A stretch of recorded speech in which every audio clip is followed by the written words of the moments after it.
Ciao Gin Lover, siamo qui sui campi dell'azienda agricola She Moonshine nel nostro laboratorio perché oggi, visto che il 10 e l'11 di settembre ci sarà il Gin Day a Milano, faremo una cosa speciale.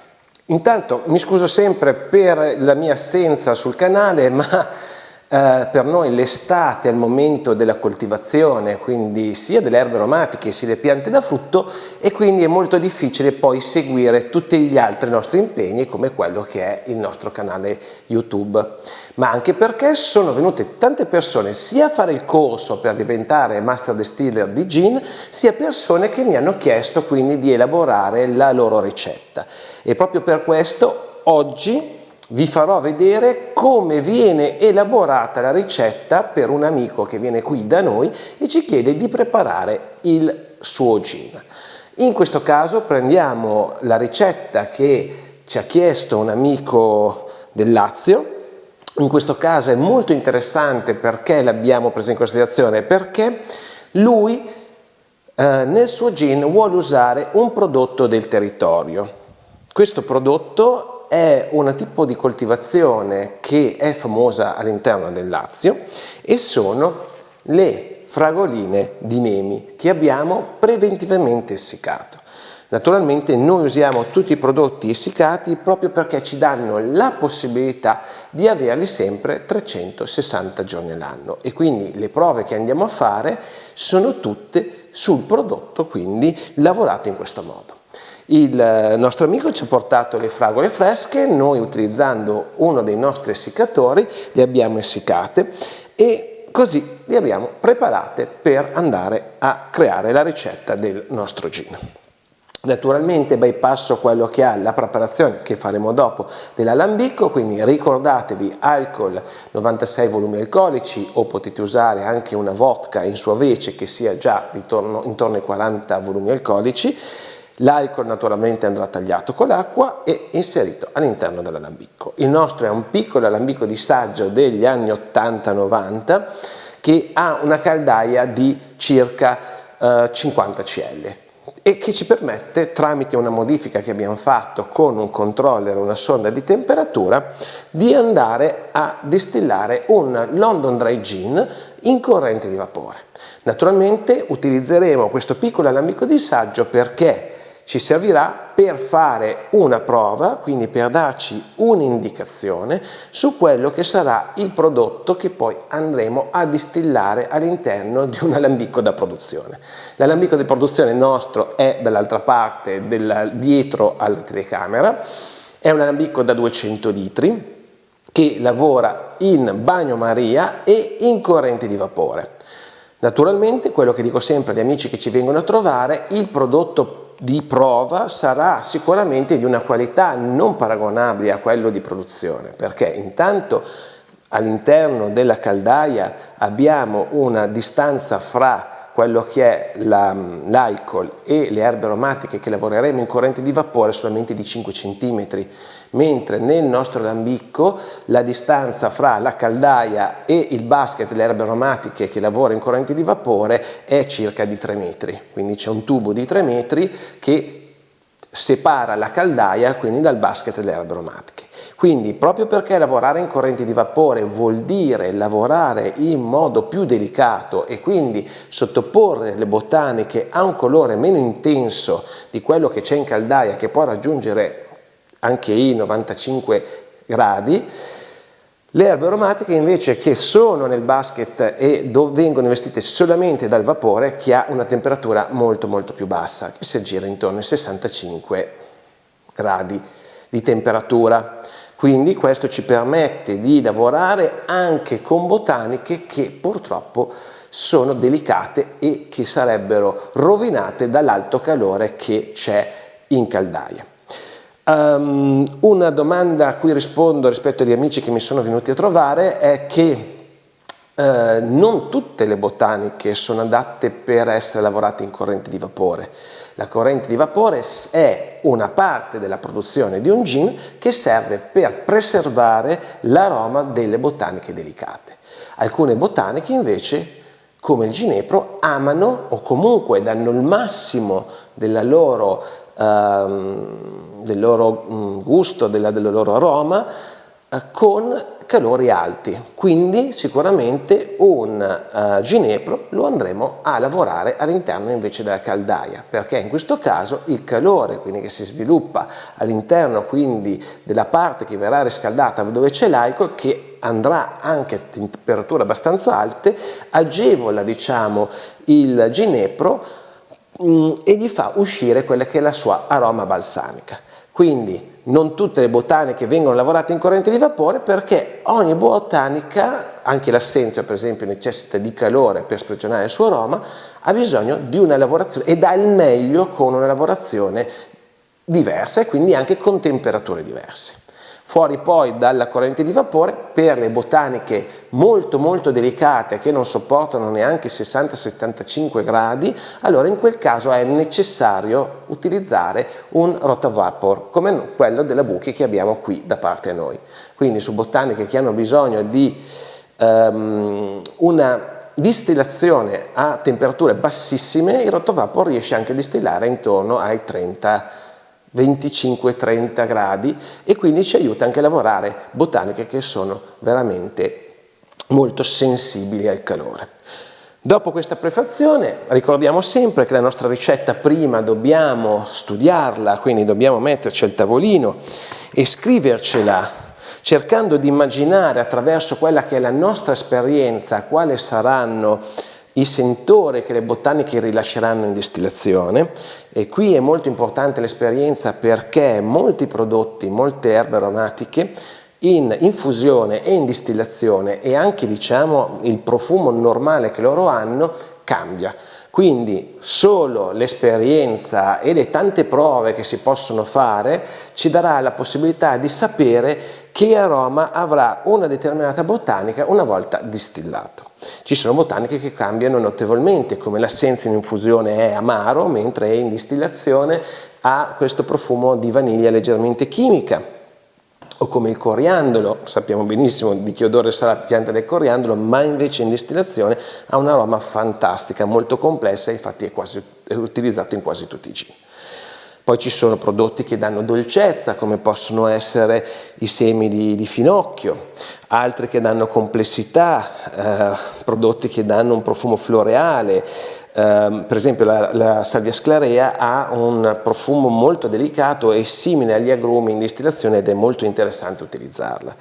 Le rose, ci sono vari tipi di rose e ognuno ha il suo profilo aromatico, quindi solo l'esperienza e le tante prove, purtroppo, perché bisogna utilizzare tanto alcol per andare a fare a capire quali che sono i profili aromatici che le varie botaniche rilasciano in distillazione, e molti di questi possono essere delle vere e proprie sorprese. Quindi questo per dire che bisogna mettersi al tavolino, scrivere la propria ricetta e con la propria esperienza, naturalmente anche dell'assaggio, bisogna cercare di abbinare i vari aromi delle piante che noi andiamo a utilizzare.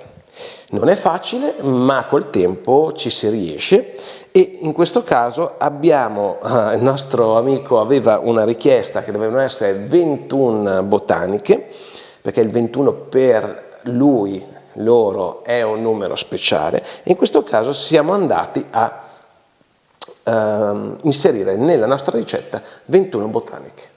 Il gin deve essere quindi un gin agrumato, che abbia il sentore delle fragole di Nemi, delicato, un gin, diciamo, io lo chiamo femminile, quindi questi fa parte di quello che è i gin New Age, quindi dei gin floreali, fruttati, agrumati, che oggi vanno tanto di moda. Quindi non siamo davanti a un gin secco, diciamo classico, siamo davanti a un London Dry Gin invece un po' più moderno, non che sia migliore, diciamo, del classico, ma sono quelli che vengono oggi più apprezzati. Quindi partiamo con la creazione della nostra ricetta, prendiamo quindi quello che è il nostro basket dove andremo a mettere le erbe aromatiche, apriamo l'alambicco perché alcune botaniche le inseriremo direttamente in caldaia, dove poi metteremo anche il nostro alcol. In questo caso andremo a utilizzare un alcol 96 volumi alcolici che andremo a tagliare. Quindi cominciamo. Abbiamo intanto, cominciamo con le botaniche che noi andremo a inserire all'interno della caldaia. Quindi intanto abbiamo il ginepro, bilancia alla mano, ne abbiamo anche due, ne abbiamo anche un'altra bilancia di precisione che ci serve per il calcolo, diciamo, delle quantità quando sono molto piccole. Noi ci riferiamo sempre a una ricetta con una quantità di grammi per litro in modo di poterlo poi moltiplicare per l'uso nei vari alambichi a produzione, perché in questo caso ci riferiremo al nostro che è 200 litri, ma un alambico può essere anche 1000 litri, come può essere 100 litri, 50. Quindi noi avendo un'indicazione al litro dei grammi potremo andare a modificare la nostra ricetta secondo del volume dell'alambicco. Attenzione, che dico sempre ai clienti, questa è un'altra cosa importantissima, che ogni alambicco è diverso dagli altri, quindi anche qui con l'esperienza, quando si passa una ricetta o si fa una ricetta per un cliente che andrà su un alambicco a produrlo, è anche importante conoscere la macchina che andrà a lavorare le nostre erbe aromatiche per capire come ritagliare la ricetta su quello specifico distillatore. Quindi non sono tutti uguali, cambiano spesso e volentieri anche le dimensioni dei basket delle erbe aromatiche, cambiano oltre a quelli della caldaia, ma proprio perché ogni macchina è diversa bisogna intraprendere, quindi modificare la ricetta per l'uso su quel determinato alambicco. Quindi partiamo con il nostro ginepro. Sappiamo che il ginepro è la parte più importante del gin, quindi in questo caso sarà la botanica prevalente.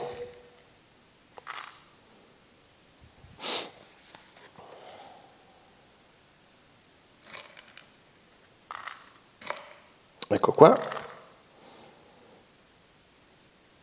ci siamo. Il ginepro lo mettiamo direttamente in caldaia perché, come vi avevo detto, è una botanica che necessita di alte temperature. Altre, diciamo, botaniche che possono essere messe in caldaia sono quelle che sono, diciamo, le radici, quelle che sono dei semi tipo il finocchio, quindi prodotti che sono abbastanza resistenti. Quelli possiamo metterli tranquillamente all'interno della caldaia dell'alambicco perché non hanno problemi, c'è una mosca che gira, non hanno problemi di temperatura. Adesso andiamo a controllare il finocchio, quanti grammi ci vogliono, ecco. Attenzione a dosare il finocchio perché ha la particolarità che in alte concentrazioni rilascia una molecola che si chiama anilina e che va a intorbidire il gin. È la stessa molecola che all'interno dell'assenzio dà quel blanche, quel bianco quando si mette l'acqua fredda, però spesso e volentieri nei gin può, con le temperature magari un po' più basse del normale, renderle leggermente torbide. Non è un difetto, in Inghilterra questo tipo di gin sono anche molto apprezzati per il carico, diciamo, delle erbe aromatiche che hanno all'interno, ma se vogliamo un prodotto completamente trasparente dobbiamo dosare molto molto bene quelle che sono il semi di finocchio e anche l'anice. Poi allora abbiamo l'angelica. L'angelica adesso la troviamo subito, è qua. L'angelica è un rizoma che ha una complessità molto interessante all'interno di un gin. Infatti è utilizzato in tante produzioni.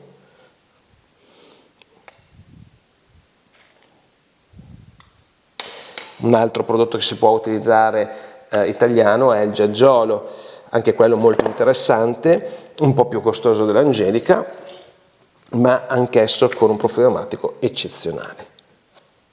Poi andiamo a mettere il calamo. Il calamo è un altro rizoma che coltiviamo qui fuori nel nostro laboratorio.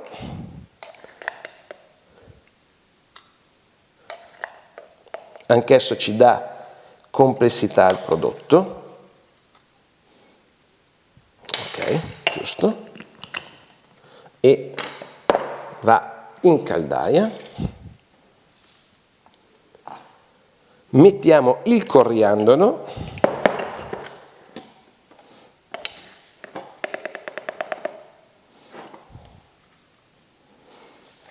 Controlliamo sempre quelle che sono le quantità.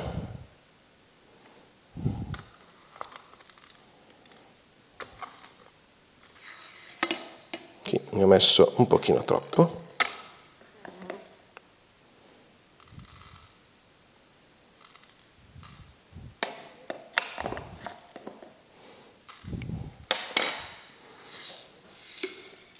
Ecco qui. In questo caso, in questo gin, non abbiamo usato l'assenzio romano, ma andiamo a utilizzare l'assenzio gentile. Ecco qua. L'assenzio gentile ha un aroma molto antica, no? Molto complessa. Vedete? È un cespugliettino, ma molto interessante da utilizzare all'interno dei gin. È uno di quei prodotti che non si trovano spesso, quindi noi ne usiamo un rametto, eccolo qua, e insieme all'assenzio gentile abbiamo l'assenzio dei calanchi. L'assenzio dei calanchi è molto particolare perché è tipico qui dell'Appennino diciamo piacentino, si trova comunque abbastanza in alto, noi l'abbiamo nel terreno, fa un pochino fatica a crescere perché forse non è non è abbastanza alto come diciamo come altezza, noi siamo a 300 metri ma magari lui ne desidera anche 600, ed ha questo profumo che ricorda la cannella, ricorda qualche spezia tropicale. Anche questo è molto interessante e lo inseriamo all'interno della caldaia. A questo punto dovremo aver finito tutte le botaniche che vanno in caldaia, sì assolutamente, e quindi partiamo con le botaniche che verranno messe nel nostro cestello per essere, diciamo, estratte in corrente di vapore. Questo lambicco è modificato all'interno per avere un cestello che viene inserito e rimane, diciamo, alzato rispetto a quello che è l'alcol in caldaia, e in questo cestello andremo a mettere le botaniche più delicate. Quindi partiamo intanto da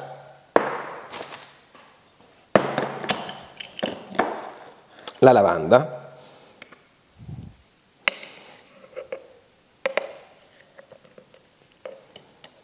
Guardate che belle, questa è lavanda che noi produciamo qui sul campo. Adesso controlliamo sempre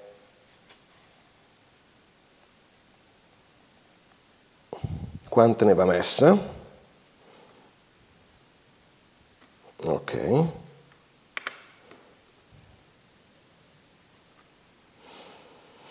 Noi usiamo la lavanda Heidekot, detta anche lavanda nana, è della famiglia delle angustifoglie.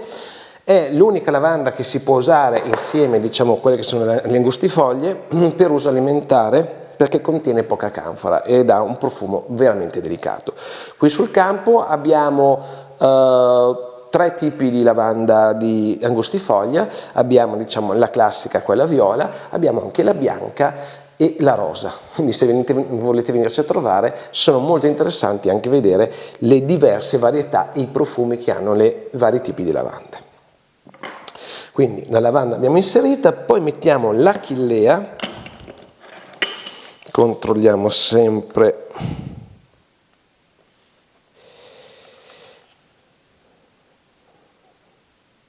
ok, l'achillea prende il nome da diciamo, l'eroe mitologico di Achille, perché dicono che si sia curato le proprie ferite utilizzando questa pianta che ha effetti cicatrizzanti.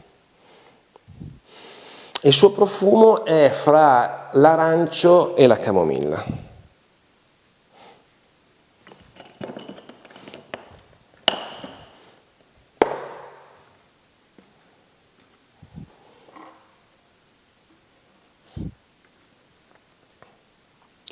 Poi andiamo a prendere l'elicriso. In questo caso noi lavoriamo con l'elicriso solamente con la parte fiorita. L'elicriso è un cespuglio, diciamo, del Mediterraneo che spesso viene confuso con altre spezie perché ha un odore molto forte di spezie orientali come il curry. Invece il fiore ha questo profumo di polline molto intenso ed è molto interessante il profilo aromatico che rilascia all'interno dei gin. Quindi mettiamo il nostro elicriso, che è molto leggero perché, ecco qua, dovremmo esserci, controlliamo sempre.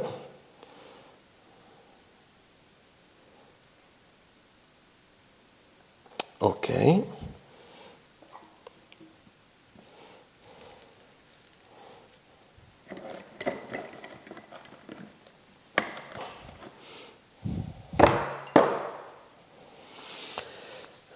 Adesso abbiamo la salvia sclarea, come vi diceva salvia sclarea, infatti ce n'è molte in questo progetto, è molto aromatica, è molto profumata, ha un sapore agrumato, molto delicata. Adesso vediamo di tirare fuori questi ramoscelli e mettere direttamente i fiori, forse ne abbiamo messo leggermente tanto, Allora, per calcolarlo bene, ok.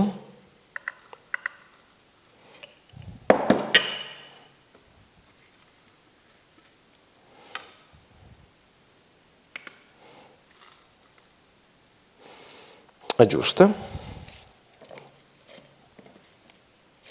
Rimettiamo all'interno i nostri ramoscelli e mettiamo la nostra salvia sclarea nel basket delle erbe aromatiche. Abbiamo un'altra botanica molto interessante, in questo caso è la balsamita. La balsamita è un tanaceto che profuma leggermente di menta, ha questo profumo di menta fresca, assomiglia un po' a quelle che erano le Brooklyn, alla menta che mangiavamo da bambini, ma forse qualcuno non si ricorda perché non è stato bambino quando lo sono stato io, però anche questo è molto interessante come profilo aromatico. Ok, sì.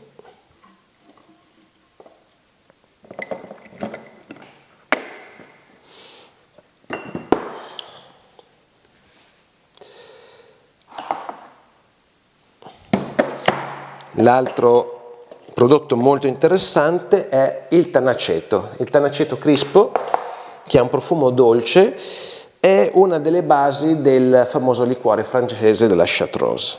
Il profumo è difficile da spiegare, bisognerebbe che voi veniate a trovarci per provarlo, ma è anche questa una cosa molto molto interessante ed eccezionale.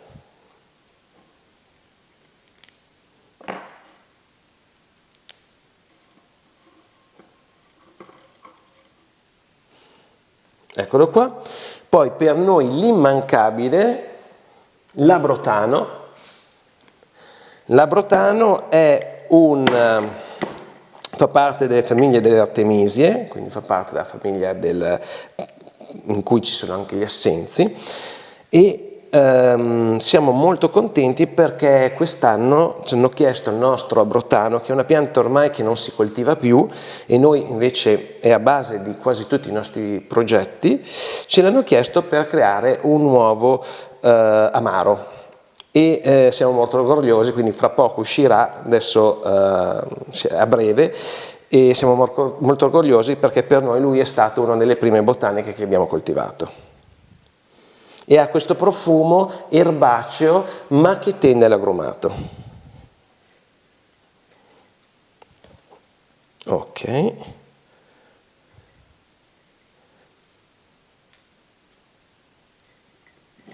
Ed è anche, siamo arrivati quasi al periodo in cui va raccolto.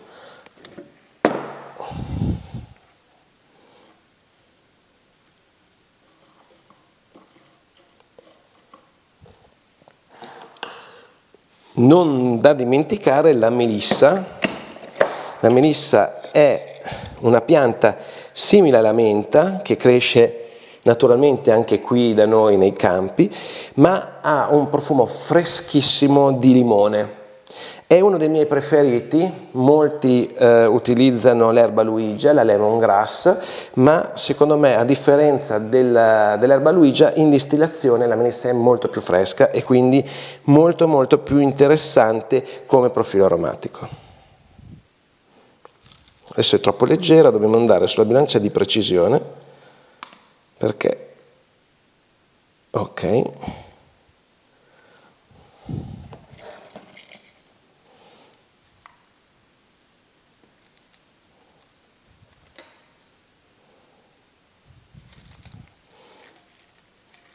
Ci siamo.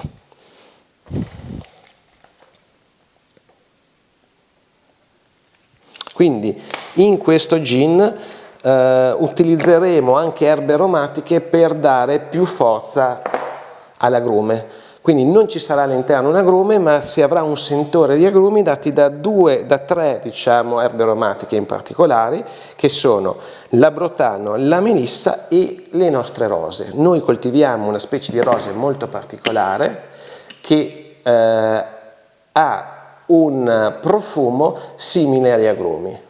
È una rosa che è stata proprio creata per questa sua particolarità. Anche questo dovremo usare una bilancia di precisione perché la rosa è molto leggera.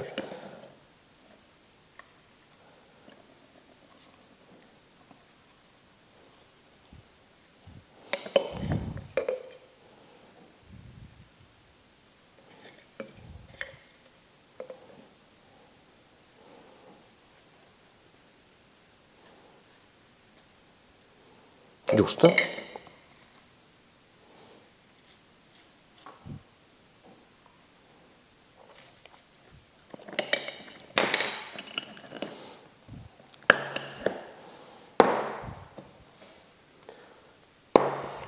A questo punto ricontrolliamo se abbiamo messo tutto.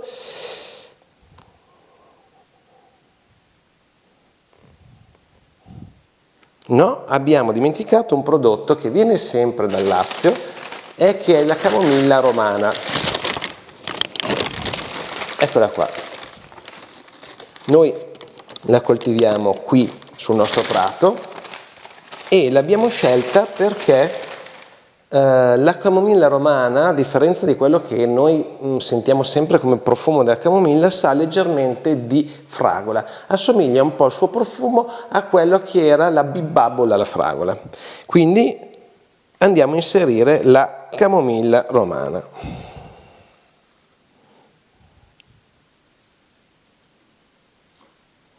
Ecco qua. E alla fine, giustamente, della nostra ricetta, quello che è il protagonista del nostro gin, che sono le fragoline di Nemi. In questo caso sarà una quantità di fragole molto importante per dare il profilo aromatico al gin.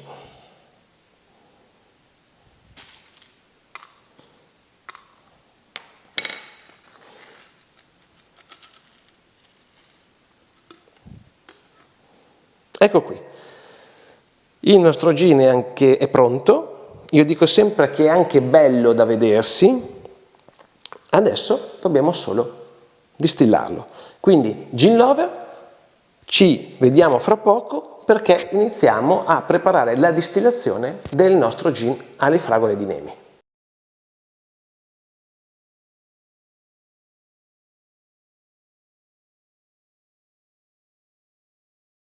Siamo tornati, abbiamo preparato l'alambicco, vi farò sentire il rumore del suo funzionamento.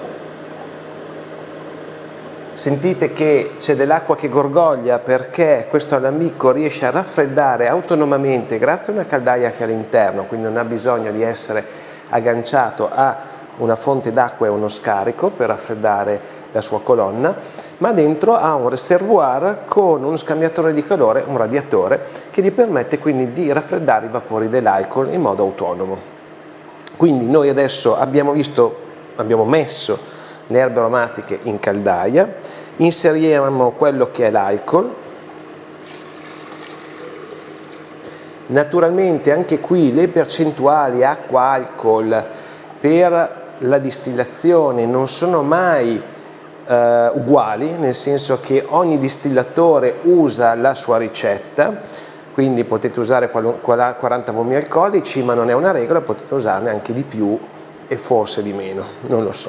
Comunque, se volete saperne di più, venite qui al nostro corso per diventare Master Distiller. Quindi abbiamo inserito acqua e alcol in proporzioni per arrivare al volume alcolico che volevamo ottenere. E adesso inseriamo quello che è il basket delle erbe aromatiche. Io dico sempre che un buon gin è anche un bel gin. Infatti vi ho fatto vedere la composizione che si è creata delle botaniche all'interno del cestello, diciamo per la corrente di vapore, che non solo è profumatissima, ma è anche bella da vedersi. Quindi inseriamo il cestello qua nel collo dell'alambicco, ok? Dobbiamo controllare che le erbe aromatiche coprono ogni spazio al suo interno, perché il vapore tende a prendere la via più semplice, quindi se trova un foro dove può passare liberamente, passa lì e non passa attraverso le erbe aromatiche. Quindi è buona cosa controllare che siano messe bene in modo uniforme, e poi io per dargli più compattezza metto sopra una retina che mi aiuta a disporle nel modo giusto. Negli alambicchi la produzione non è un problema perché il basket è parecchio più grosso e le erbe aromatiche sono tante, quindi non hanno questo problema di dover essere disposte in modo che siano uniformi nel basket di estrazione e quindi non facciano magari passare il vapore molto velocemente da una parte. Quindi abbiamo inserito le erbe aromatiche, andiamo a chiudere l'alambicco. Queste sono cose che già sapete, so che molti che mi seguono hanno già anche acquistato l'alambicco della Gaggia perché mi chiamano, ormai sono diventato l'assistenza ai clienti dell'Alambicus.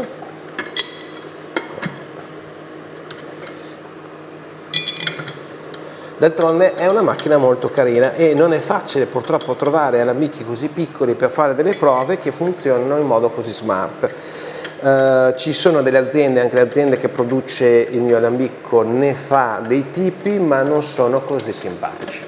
In più questo, se vi piace anche come facciamo noi, perché noi coltiviamo erbe aromatiche non solo per fare gin ma anche per altri usi, quindi facciamo tisane, oli essenziali eccetera, lo usiamo anche per fare esperimenti di estrazione di oli essenziali. Chiuso l'elmo, inseriamo il collo di cigno e la nostra sonda, che grazie al programma che ho sul telefono mi dà la possibilità di controllare la distillazione. Inserita la sonda, apriamo l'applicazione. Naturalmente questa è una modifica che abbiamo fatto perché lui è un alambico creato per oli essenziali, quindi va subito a 100 gradi, la distillazione sarebbe troppo forte, uscirebbe praticamente tutte le parti delle erbe aromatiche, uscirebbero, non avrebbe senso, e quindi con questo programmino che abbiamo inserito ci dà la possibilità di bloccare quelle che sono le sue resistenze, quindi la parte di riscaldamento alla temperatura che vogliamo. Tac, è partita la distillazione. Quindi io adesso ho impostato che nel primo step a 78 gradi lei si fermi e quando andrà sotto ai 70 gradi riparta, quindi in modo da rimanere su una temperatura costante. Naturalmente ormai col tempo lo conosco, quindi vedendo l'alcol che scende all'interno della colonna di raffreddamento io riesco a vedere quando è il momento di fermarlo, soprattutto per tagliare la parte delle code. Come sapete, all'interno della distillazione di un gin non c'è la parte, diciamo, tossica del metanolo, perché noi utilizziamo un alcol già purificato, già distillato. Il metanolo si forma quando noi andiamo a distillare delle fermentazioni, quindi a creare un prodotto alcolico, ma abbiamo una piccola testa che sono proprio qualche CL di profili aromatici molto forti che rilasciano le erbe aromatiche, e abbiamo invece però il problema delle code, che le code sono quando abbiamo più acqua rispetto che alcol, e soprattutto quindi avendo più acqua nella nostra caldaia di alcol la temperatura di distillazione si alza e va verso i 100 gradi, e in quel caso anche le botaniche che sono all'interno della caldaia vanno per esaurirsi e si creerebbero dei sentori di verdura cotta. Quindi quando la percentuale, il volume alcolico scende sotto un certo grado è buono che si fermi quindi la distillazione del gin per non avere sentori quindi di sapone o di verdura cotta. Io ormai lo riconosco perché l'alcol quando scende, quindi quando c'è una percentuale di purezza molto alta dell'alcol, scende in mezzo a queste bolle che voi vedete come una lama, mentre invece quando comincia a esserci una percentuale alta di acqua si vedono delle goccioline che scendono, come le goccioline di rugiada sulle foglie. Quindi a quel punto lì è meglio chiudere. Naturalmente in ogni distillazione c'è una perdita, e che è questa data da una parte di alcol che non si può recuperare, che rimane nelle code. Le grosse distillerie giustamente lo recuperano in future distillazioni. Quindi oggi abbiamo visto come abbiamo preparato la ricetta di un gin per un nostro cliente, adesso magari vedremo le prime gocce di distillato che scendono. Quindi il nostro amico è venuto qui e ci ha portato questo prodotto, le fragoline di Nemi del suo territorio, ne mangio una, e per creare quindi, e anche perché mi diceva che ormai non ci sono più tanti contadini che le stanno coltivando.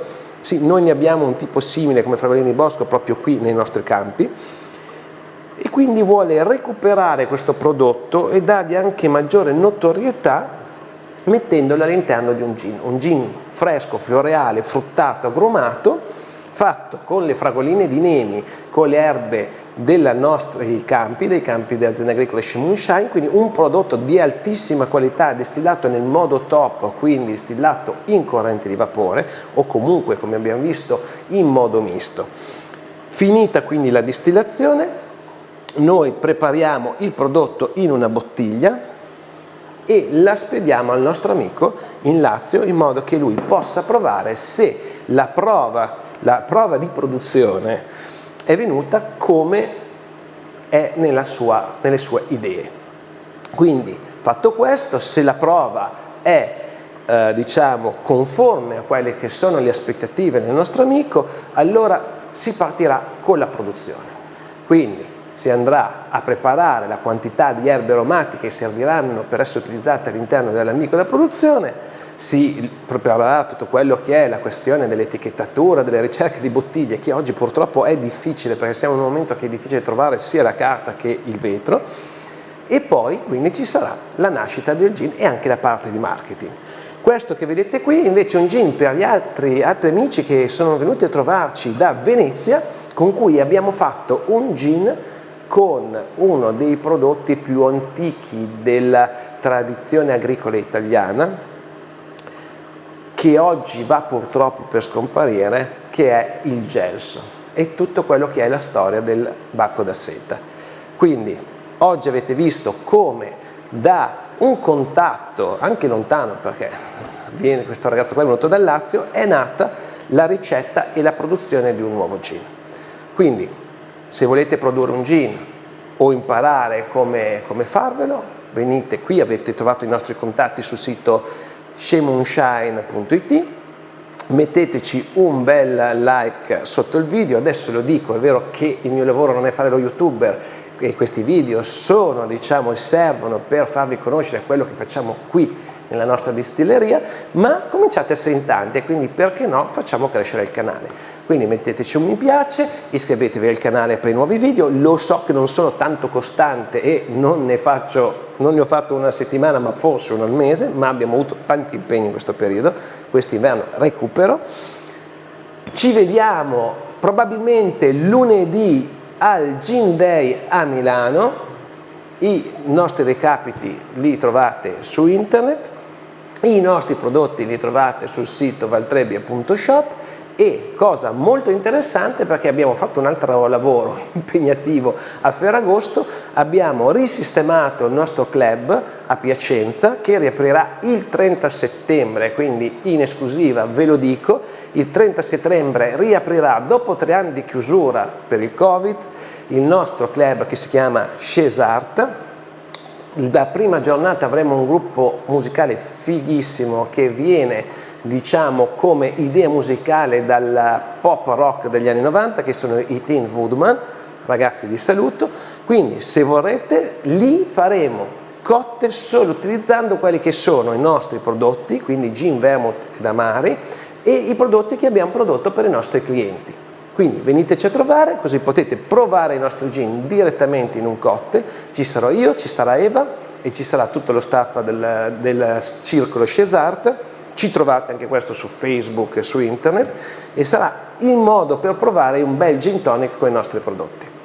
Quindi io vi saluto, Gin Lover, ci vediamo presto, ci vediamo al Gin Day e buon gin a tutti!